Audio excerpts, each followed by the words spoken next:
Hi guys! Ayan. So I'm on my way to the farm again kasi kakabit na daw yung split type air conditioning units na nabili ko a few days ago.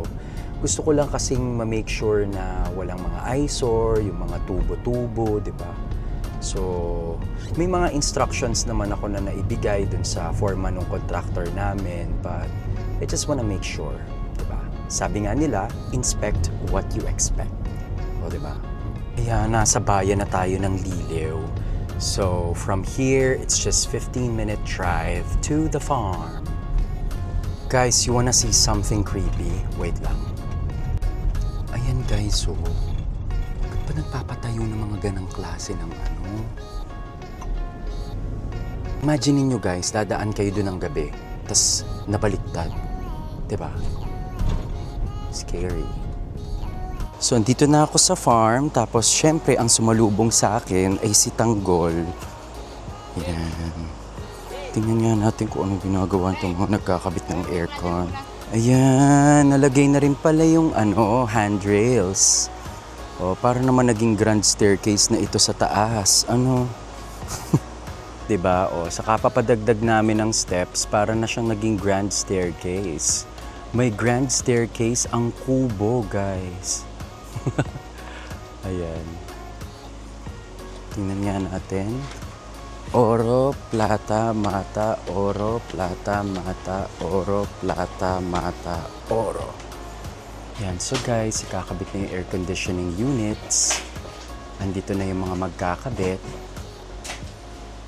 Yan.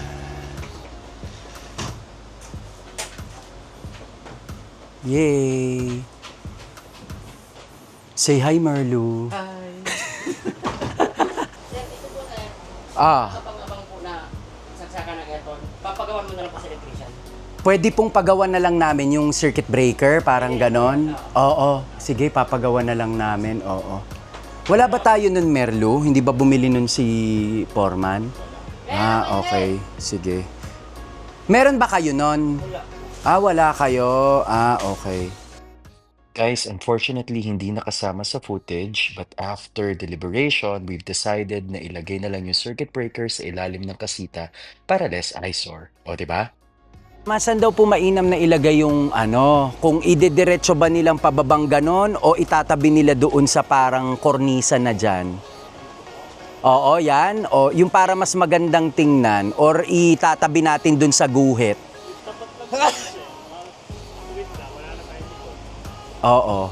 Kasi ang sinasabi ko, pwede siyang doon, kakanan siya ng sagkaunti, tas ididiretso natin dyan para tas igagano na lang nila.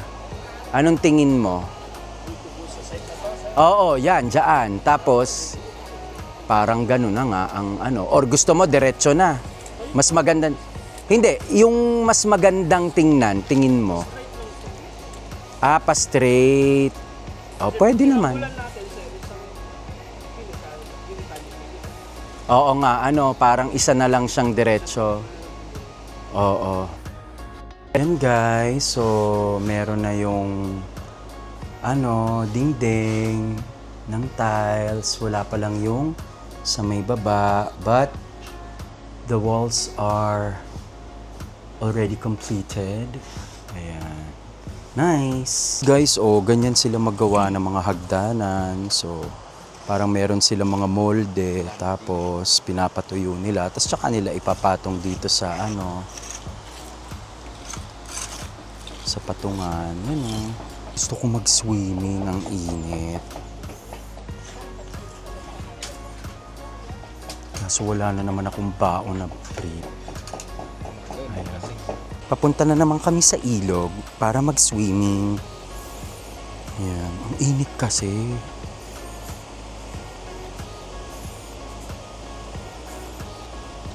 Tingnan niya natin. Yan. Ayan guys, yan yung mga tanim nila. May gabi. Gabi ba yan? Patula, sitaw. Patula, sitaw, bagyo beans. Dinidilig niyo yan araw-araw. Maga, pero minsan pag zero namin sa araw-araw. Guys, mga mustasa, yung mga insektong kumakain. Pero okay na rin naman yan. At least walang, oo, at least magaganda, oo. Oo. Meron na doon sa Actually, Merlu, yung mga yung mga nakikita din kasi namin sa YouTube na nagpo-propagate ng mga gulay talaga. Ang ginagawa nila, sa loob siya ng parang greenhouse. Ha? Sili. Ah, sili na saan? Oo, ang lalaki na. Ah, sili ba yan? Kala ko naman kung ano. Si Merlu. Ayan, gabi din. Ah. Ba't kasi kayo ganun magtanim? Parang ang gulo. Yung ginagawa kasi Merlo ng nung mga nakikita namin sa YouTube, nakaano siya, meron siyang parang greenhouse para hindi yung Maliit na maliliit talaga yung mata. oo, para hindi siya madadapuan ng insekto. Tipid pa sa sa mga tawag dito, sa mga insecticide. Tingnan nyo naman, talaga namang napakasarap magpunta sa ilog. Si Tanggol, paliguan natin sa ilog. So, medyo challenging kasing magpunta sa ilog kasi yung mga bato. So, sabi ko, what if kung mga kawayan na lang muna yung gawin na parang boardwalk papunta sa ilog para hindi mahirap. Diba? Taray ng river. Guys, so andito ulit ako sa river para maligo kasi mainit.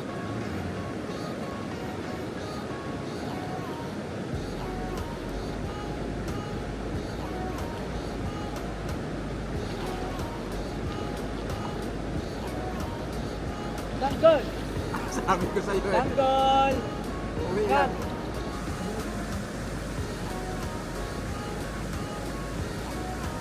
Pag dyan ka umabot, dito ka lang wala. Nakabalik na ulit tayo. Siya, ang lamig ng tubig. Tingnan nga natin kung okay na yung kabit ng aircon. Yan. Tcharam! Opo. Tapos lagyan na lang po siguro dito ng lattice. Ano yung sabi niyo po? Siyempre, yung last leg, dinalaw ko si Tamay sa bukid. Yan. Bye!